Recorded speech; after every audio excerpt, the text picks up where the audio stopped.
Hello hello. तो दोस्तों मैं यहाँ कुशल मंगल हूँ। आशा करता हूँ आप लोग भी वहाँ कुशल मंगल होंगे और इसी अच्छी अच्छी बातों के साथ बढ़ते हैं इस हफ्ते की पॉप कल्चर की पहली खबर से, जो थोड़ा नहीं बल्कि काफी शॉकिंग है। क्योंकि भाई बेनेडिक्ट कम्बरबैच यानी अपने डॉक्टर स्ट्रेंज ने एक इंटरव्यू में कंफर्म कर दिया है कि doctor strange strangely shockingly Avengers doomsday में नजर नहीं आएंगे। पर उन्होंने ये भी बोला कि सीक्रेट वॉर्स में उनका एक मेजर रोल होने वाला है। पर मुझे पहले ये बताओ बे, डूम्सडे में वांडा से लेके स्टीव रॉजर्स तक सब वापस आ रहे हैं, तो ये स्ट्रेंज कहाँ पे टाइम के साथ गुलू गुलू कर रहा है? मतलब ये इंसान कहाँ इतना बिजी है जिसको डॉक्टर डूम आता हुआ नहीं दिख रहा है। और डूम से याद आया कि भाई the fantastic four first steps का पहला ट्रेलर हमें सुपर बोल के टाइम देखने को मिलने वाला है, तो कुर्सी की पेटी बांध लो क्योंकि मार्वल का रॉकेट इस ट्रेलर के साथ उड़ने वाला है। फिर भाई मार्वल से छलांग लगाते हैं डीसी पे, जहां जेम्स गन ने अपने सोशल मीडिया हैंडल से कंफर्म कर दिया है कि super girl women of tomorrow की शूटिंग स्टार्ट हो चुकी है, जिसमें क्रेग गिलेस्पी अपने डायरेक्टर होंगे और मिली एल्कॉक इस नए डीसी यूनिवर्स की सुपर गर्ल, जिसकी एक झलक हो सकता है हमें सुपरमैन में देखने को मिल जाए। फिर भाई जिस शो का हम फैंस बेसब्री से इंतजार कर रहे हैं उसका वेट फाइनली खत्म होने वाला है, जहां पे नेटफ्लिक्स ने ऑफिशियली अनाउंस कर दिया कि स्ट्रेंजर थिंग्स सीजन 5 की फिल्मिंग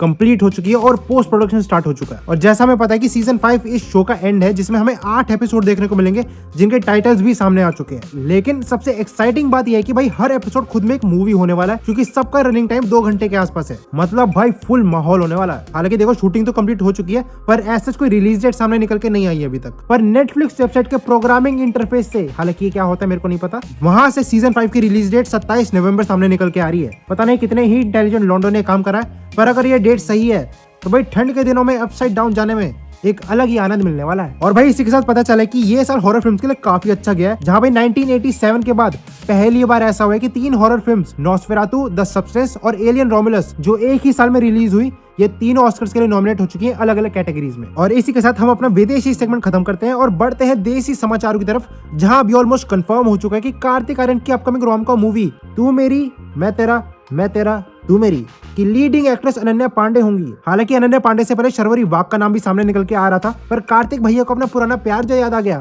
तो कोई क्या ही कर सकता है। लेकिन कार्तिक आर्यन शर्वरी के साथ नजर आएंगे, लेकिन एक दूसरी रोमांटिक फिल्म में। और क्या पता भाई इसके साथ साथ पति पत्नी और वो के सेकंड पार्ट में भी हमें शर्वरी देखने को मिल जाए, क्योंकि भाई बातें तो चल रही हैं। फिर भाई इसके बाद शाहिद कपूर की अपकमिंग फिल्म देवा से जुड़ी एक अपडेट सामने आ रही है, जहां ऐसा बोला जा रहा है कि मूवी के मेकर्स ने इस मूवी के लिए 3 क्लाइमैक्स शूट करे हैं, और वो भी भाई अलग अलग विलन के साथ, ताकि कहीं ये लीक ना हो जाए कि किलर कौन है।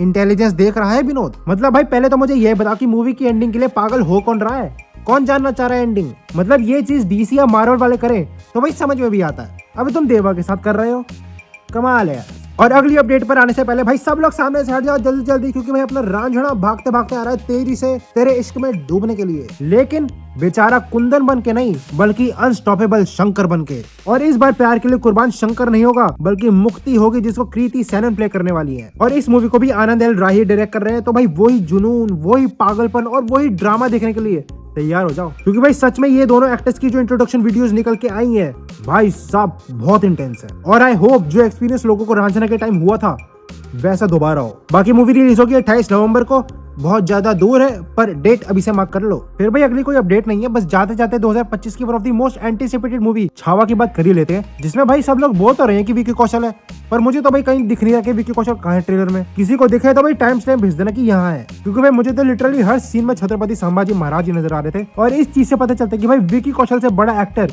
इस बॉलीवुड इंडस्ट्री में अभी है नहीं। और अगर ट्रेलर की बात करें तो भाई स्टार्ट से लेके एंड तक एक भी ऐसा मोमेंट नहीं था जहाँ गूज़बम्प्स ना आए हो। और इसका सबसे बड़ा फैक्टर विकी कौशल की पावरफुल परफॉर्मेंस और ए.आर. रहमान का म्यूजिक था। प्लस एक चीज जो देखने को मिली कि मेकर्स ने भाई अच्छे से रिसर्च करी है छत्रपति संभाजी महाराज को लेकर, क्योंकि हम सब जानते हैं कि वो कितने बड़े स्कॉलर रहे हैं, लेकिन उसके साथ साथ उनको वॉरफेयर की भी उतनी अच्छी नॉलेज थी। मतलब आप औरंगजेब की सेना से फुल फ्लेज्ड बैटल नहीं लड़ सकते थे, क्योंकि वो भाई आउटनंबर कर सकती है किसी को भी। तो इसीलिए छत्रपति संभाजी महाराज ने गुरिल्ला वॉरफेयर टेक्निक्स यूज करी, प्लस जो एनवायरमेंटल कंडीशंस थे उनको भी बहुत स्मार्टली यूज करा। और एक्जैक्टली ट्रेलर में भी हमें यही देखने को मिलता है, जहां वो कभी पानी में से निकल रहे हैं, कभी कीचड़ में से, और कभी पेड़ से लटक के अटैक कर रहे हैं। तो साफ है कि मैड ऑफ फिल्म्स ने भाई होमवर्क तो पूरा करा है, पर एक सवाल है कि जिस ब्रूटल तरीके से उनका अंत हुआ था, क्या उतना ब्रूटल ये लोग दिखा पाएंगे? ये देखना होगा। बाकी भाई मूवी तो सच में बहुत हार्ड जाने वाली है, पर क्योंकि हम देखते हैं कि जब जब ऐसे हिस्टोरिकल फिल्म्स बनी है किसी हिस्टोरिकल कैरेक्टर पे, तो कंट्रोवर्सी भी भर भर की हुई है, चाहे वो 2008 की जोधा अकबर हो या 2017 की पद्मावत, बचा कोई नहीं है। तो भाई छावा को लेकर भी अब कई लोग प्रोटेस्ट पर उतर रहे हैं, जो ऑब्जेक्ट कर रहे हैं विकी कौशल के डांस को लेकर, क्योंकि उन्हें लगता है कि ये डांस एक्यूरेट और रिस्पेक्टफुल नहीं है। मतलब ऐसा कोई डांस छत्रपति संभाजी महाराज के लाइफ स्पैन में उन्होंने कभी नहीं किया। अब क्या सच में कहीं लिखा है ऐसा कुछ हुआ था,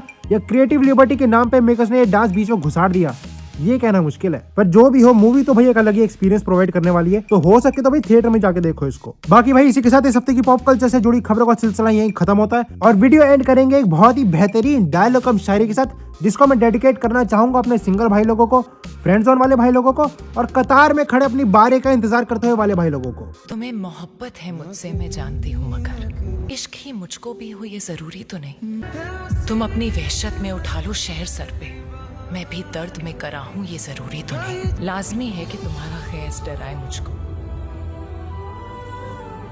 पर मैं डर ही जाऊं ये जरूरी तो नहीं। तुम मंदिर में शिवालों में पटक लो माथा, मुक्ति मिल ही जाए